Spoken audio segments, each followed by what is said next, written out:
తమ సమస్యలు పరిష్కరించాలని రాష్ట్ర ప్రభుత్వాన్ని డిమాండ్ చేస్తున్నారు Telangana United medical health employees union సభ్యులు. పెండింగ్లో ఉన్న 5 డిఏలు వెంటనే చెల్లించాలని డిమాండ్ చేశారు. ఆరోగ్య మిత్రులకు డేటా ఎంట్రీ ఆపరేటర్ హోదాతో పాటు వేతనాలు పెంచాలని కోరారు. నర్సింగ్ డైరెక్టరేట్ ప్రక్రియను వెంటనే ప్రారంభించాలన్నారు. పారామెడికల్ రిక్రూట్మెంట్ బోర్డులో పెండింగ్లో ఉన్న అన్ని కేడర్ పోస్టులను వెంటనే భర్తీ చేయాలని డిమాండ్ చేస్తున్నారు. మరింత సమాచారం మా ప్రతినిధి మహేష్ అందిస్తారు. Telangana United health and medical employees union ఆధ్వర్యంలో రౌండ్ టేబుల్ సమావేశం నిర్వహించుకున్నారు. దీనికి సంబంధించి మనతో మాట్లాడేందుకు యూనియన్ నేతలు ఉన్నారు. వారిని అడగడం ప్రధానంగా ఈరోజు నిర్వహించిన రౌండ్ టేబుల్ సమావేశంలో ఎలాంటి తీర్మానాలు చేశారు, రాష్ట్ర ప్రభుత్వానికి ఏం డిమాండ్ చేయబోతున్నారు? తెలంగాణ రాష్ట్ర వ్యాప్తంగా పనిచేస్తున్న ఉద్యోగ ఉపాధ్యాయ కార్మిక పెన్షనర్లతో పాటు అన్ని ప్రభుత్వ శాఖల్లో పనిచేస్తున్న కాంట్రాక్ట్ అవుట్సోర్సింగ్ ఉద్యోగుల సమస్యలు పరిష్కారం చేయాలని చెప్పి ఈరోజు మీ ద్వారా రాష్ట్ర ప్రభుత్వాన్ని డిమాండ్ చేస్తూ ఉన్నాం. ప్రత్యేకించి 18 నెలల క్రితం మీరు ఎన్నికల మేనిఫెస్టోలో అనేక అంశాలు ఉద్యోగ కార్మికుల గురించి ప్రవేశపెట్టారు, మేనిఫెస్టోలో రాసుకున్నారు. అందులో ఉద్యోగులకు సంబంధించి పీఆర్సీ పెండింగ్లో ఉన్న డిఏలు పెండింగ్ బిల్లులన్నింటినీ వెంటనే విడుదల చేస్తామని చెప్పి ఎన్నికల మేనిఫెస్టోలో పెట్టి ఎన్నికల్లో ఓట్లు వేయించుకొని ఈరోజు అధికారంలోకి వచ్చి 18 నెలలు గడుస్తున్న ఉద్యోగులకు, కార్మికులకు, పెన్షనర్లకు, కాంట్రాక్ట్ అవుట్సోర్సింగ్ ఉద్యోగులకు సంబంధించి ఏ ఒక్క సమస్య పరిష్కరించకపోవడం అనేది దారుణం. కాబట్టి రాష్ట్ర ప్రభుత్వాన్ని ఉద్యోగులకు సంబంధించి డిమాండ్లు పరిష్కారం చేయవలసిన బాధ్యత ప్రభుత్వాల మీద ఉన్నాయి.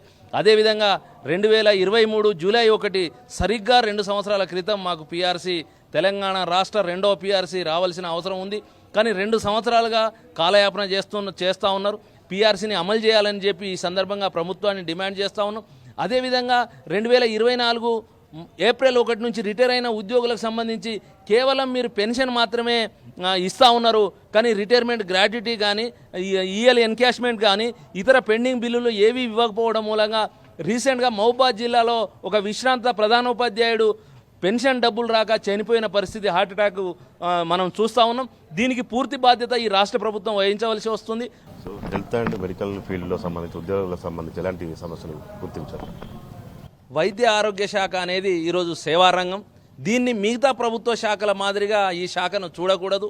అలాంటి ఎన్హెచ్ఎంను ఈరోజు ప్రభుత్వం సింగిల్ నోడల్ ఏజెన్సీ పేరుతోటి వేతనాలు ఇవ్వకుండా దాన్ని స్పర్శలోకి తీసుకురావాలనే పద్ధతిలో ఆర్బీఐ కంట్రోల్లో, ఫైనాన్స్ కంట్రోల్లో తీసుకురావాలని చెప్పి ప్రభుత్వం ఆలోచిస్తూ ఉంది.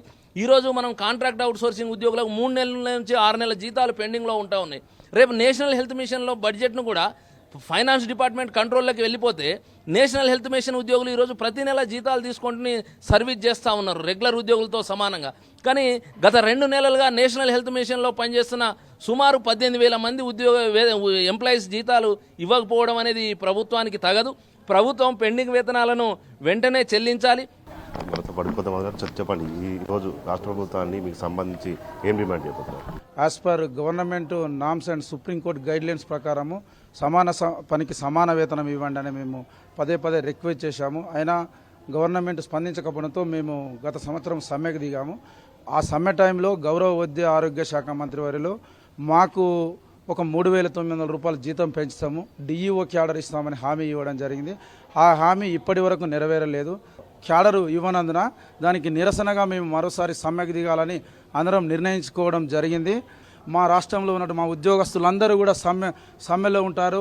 తదుపరి 10వ తారీఖు నుంచి నిరవధిక సమ్మెలో ఉంటాం.